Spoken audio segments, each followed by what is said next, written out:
রাজামশাই কি ভীষণ রাগী? ওরে বাবা, রাজামশাই ভীষণ রাগী, জানলে দেবে ফাঁসি। কেউ দেখেনি রাজার মুখে কোনোদিনই হাসি। রাঙ্গরুরে ছানা নাকি? কেমন করে রাজার কুমার বলবে ডেকে তাকে, রাজা মশাই ভালোবাসি আমি তোমার মেয়েকে।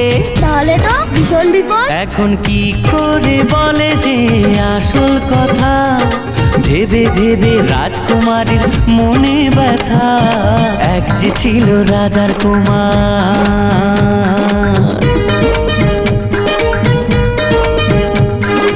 ওদিকে সেই অন্য দেশে রাজার কুমার এসে বিয়ের কথা বলতে এলো হবু জামাই বেশে। মনের দুঃখে শ্রাবণ এলো রাজকুমারীর চোখে।